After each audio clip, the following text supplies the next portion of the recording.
Friend সার্কেলের মধ্যে যদি বন্ডিংটা রাখতে হয়, কাউকে না কাউকে একটু স্যাক্রিফাইস থাকতে হবে, মানে করতে হবে, দায়িত্ব একটু বেশি নিতে হবে। প্রত্যেকে একে অপরকে নিয়ে আমরা চিন্তা করি, কাউকে আমরা কোনো সময় বাদ দিই কোনো একটা সময় বা আমরা ওনাদের পর্যায়ে গেলে আমরা এরকম বাইরের চেয়ে আরো ভালো কোনো কিছু করতে পারি, এরকম প্রত্যাশা করি।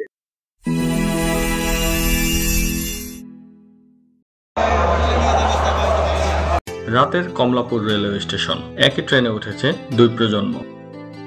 একদল 1982 সালে এসএসসি পরীক্ষা দিয়েছেন, আরেক দল 2007 সালে। তাদের গন্তব্য আলাদা, কেউ যাচ্ছেন সিলেট, কেউ শ্রীমঙ্গল, কিন্তু একই ট্রেনে যেন সময়ের সেতু বন্ধন। ঢাকার ঘূর্ণনে শুরু হলো যাত্রা। ট্রেনের একই বগিতে দুই প্রজন্ম, একগুচ্ছ গল্পের ভাঁজ, কারো চোখে স্মৃতির আলো, কারো মুখে নতুন কৌতূহল। প্রাইমারি থেকে এসএসসি, এরপরও কেটে গেল অনেকগুলো বছর। কিভাবে টিকে রইল এই অটুট বন্ধন, সেই গল্পই শোনাচ্ছিলেন ব্রাহ্মণবাড়িয়ার নবীনগরের আদালত পাড়ার এই বন্ধু মহলের একজন।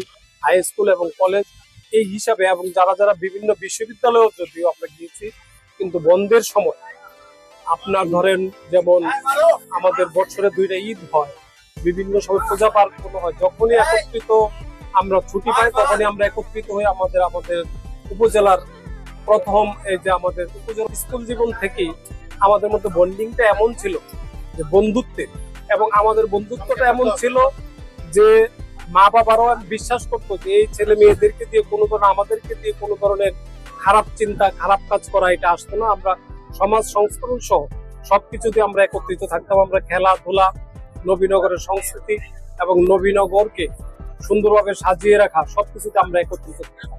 সেই হিসাবে তখনকার সময় থেকে অদ্য পর্যন্ত আমরা একত্রিত আছি।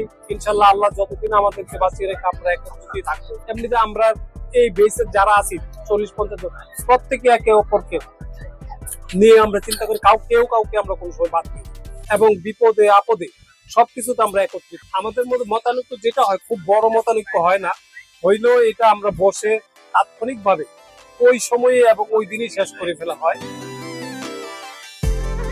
বন্ধুত্বের মধ্যে বন্ডিং ধরে রাখতে কাউকে না কাউকে এগিয়ে আসতে হবে ত্যাগের মানসিকতা নিয়ে। সে কথাই জানাচ্ছিলেন 82 এসএসসি ব্যাচের বেলাল আহমেদ।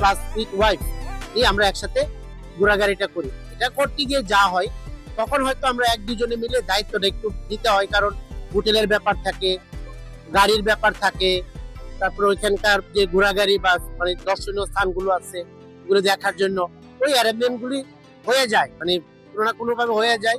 ওটার জন্য কাউকে না কাউকে তো একটু বেশি শ্রম দিতেই হয়। ওই শ্রমটুকু মানে ত্যাগ করতে হবে।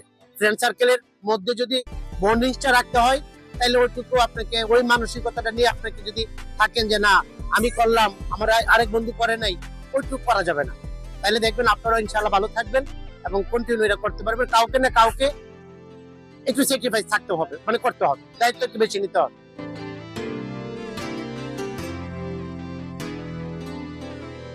82 ব্যাচের বন্ধুদের গল্প শুনে মুগ্ধ 7 বন্ধুরা চান ভবিষ্যতে নিজেদেরও এমন বন্ডিং গড়ে তুলতে।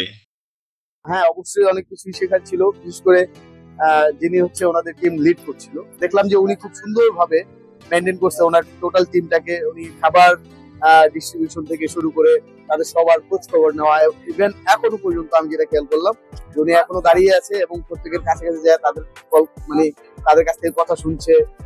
তারপর হচ্ছে আমাদের সাথে কুশল বিনিময় করলো, তাদের সাথে আমরা কথা বললাম। এর মাধ্যমে আমরা বুঝতে পারলাম যে আসলে একটা জিনিসকে, এই যে ব্যাচ ভিত্তিক যেই আমাদের বন্ধুত্বের বন্ধন, এই জিনিসটাকে যদি ধরে রাখতে চেষ্টা করা হয়, সুন্দরভাবেই ধরে রেখে এই পর্যন্ত আগায় নিয়ে আসা যায়। আমরা যে জিনিসটা উপলব্ধি করলাম যে আমরা পেছনের দিকে একেবারেই নতুন প্রজন্ম বলা যায় এই দিকটায় বসা, এবং সামনের দিকটায় যারা যে 1982 এর ব্যাচের লোকেরা বসা ছিল, ওনাদের মধ্যেও যে একটা আনন্দ উৎফুল্লতা আমরা দেখতে পেলাম, এই জিনিসটা আমরা এখন ফিল করতেছি বা অ্যাডভান্স চিন্তা ভাবনা করে রাখতেছি যে আমরাও যেন ইনশাআল্লাহ কোনো একটা সময় বা আমরা ওনাদের পর্যায়ে গেলে আমরা এরকম বাইরের চেয়ে আরো ভালো কোনো কিছু করতে পারি, এরকম প্রত্যাশা করি। 82 ব্যাচের যে বন্ডিংটা দেখতেছি এটা অনেক স্ট্রং। বেসিক্যালি সময়ের প্রেক্ষাপট অনেক কিছু চেঞ্জ। আমরা যে সময়টা পার করতেছিলাম ব্যস্ততার সময়, ওনাদের মতো যে বন্ডিং ওনারা মেনটেন করে রাখছে, আমরা ওই লক্ষ্যে আগাচ্ছি, যার কারণে আমরা হয়তো 14 জন, ভবিষ্যতে হয়তো আমরা আরো অনেককে নিয়ে যেতে পারবো। বেসিক্যালি যেটা হচ্ছে যে ওনাদের আসলে যদি বলি যে সময় বা বর্তমান যে অবস্থান ওই জায়গা থেকে ওনাদের ওই সময়টুকু ওনারা ম্যানেজ করতে পারেন, বাট আমরা হয়তো ওইভাবে পারি না। আমরা হয়তো দেখা গেছে যে অদূর ভবিষ্যতে যদি আমরা সফলতা সবাই পাই, হয়তো সফলভাবেই সবাই সফলভাবে বাৎসরিক ভাবে 3টা হোক 4টা হোক বা বিভিন্ন প্রোগ্রাম আমরা জয়েন করতে পারবো। আমাদের বন্ডিংটা আস্তে আস্তে আরো স্ট্রং হবে, আরো বাড়বে। সত্য কথা বলতে কি, আজকে যা দেখলাম আমরা ম্যাক্সিমামই ট্রাভেল করি, তো ট্রাভেল করার সূত্রে হাজার রকমের মানুষের সাথে পরিচয়, হাজার ধরনের গ্রুপের সাথে আমরা পরিচিত হই। আজকে ইন্টারেস্টিং ব্যাপার হচ্ছে 82 এসএসসি 82 ব্যাচের সাথে মোস্ট সিনিয়র আমাদের থেকে, তাদের সাথে ইন্টারেকশন হলাম। ইভেন তাদের যে বন্ডিংটা আমরা দেখলাম, সেই বন্ডিং এর সাথে যদি বর্তমান প্রেক্ষাপটে আমাদের বন্ডিং চিন্তা করতে যাই, টোটালি ডিফারেন্ট।